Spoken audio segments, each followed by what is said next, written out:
Welcome. We're at Transform NEMT 2025 in Dallas, Texas. We're sitting with Floyd, who's the COO of Transport-U out of Missouri. Yes. Well, welcome. It's great to have you. Thank you, sir. Well, let's jump right in. Okay. So I want to find out, what got you into the NEMT industry? What got us in the industry was family. My wife's brother was paralyzed, and my aunt, which raised me, has Parkinson's. Okay. So moving them around and having a hard time securing somebody to come do it, and then the cost, $600-700 every time you call somebody because it's on a weekend or a holiday. So we decided we were going to go buy a van. So we went and bought a van, and we moved them for a couple of years, just family. And then, but before that, when we went to buy the van, the guy we bought the van from, he was going out of business. And he said, man, I really enjoyed the conversation. Man, we could be neighbor friends if we lived down here, And I was like, well, yeah, we could. He was like, well, I got some more vans. And I saw them listed for like $30,000 a pop, a little bit over. And he was like, I'll give them to you for what I owe on them. I'm just trying to get out of this, and I think you guys would be, he met my wife and I, he said, I just think you guys would be good for the business.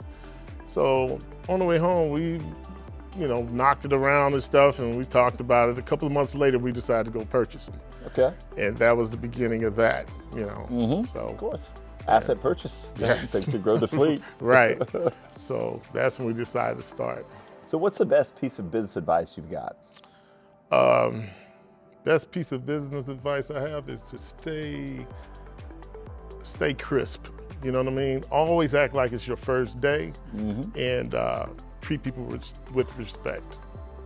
I like that. I'm going to stay crisp.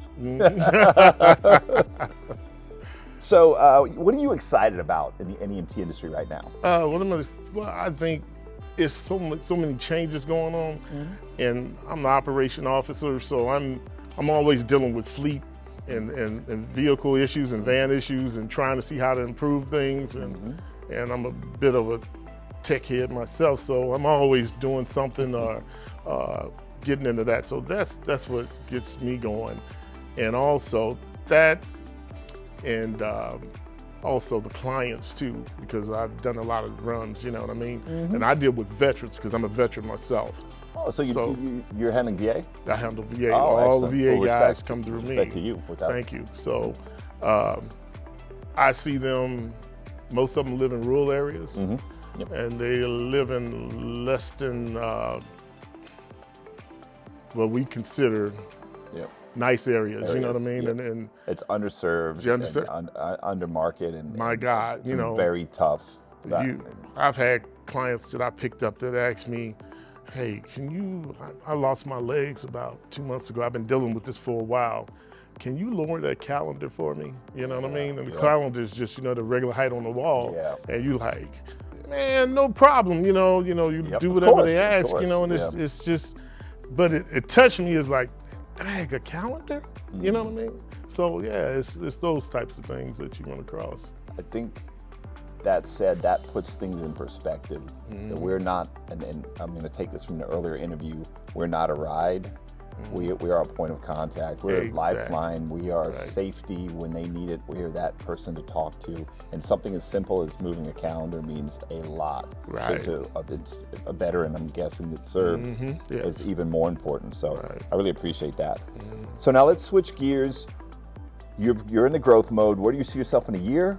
Where do you see Transport-U in 5 years? Well, we're currently now searching for a new van. Okay. And we're looking for better opportunities when it comes to even doing stepping into the long distance, where you got people who maybe became paralyzed in Florida and they trying to move to another city, and you just go pick them up, and you have to have a nurse with you and just do these long distance 1,000-mile runs or whatever like that. So doing some of that stuff and not growing too big, because I don't believe you can control the quality with that big of a 30 vans, you got 30 different personalities. You got a lot of people just in it for money.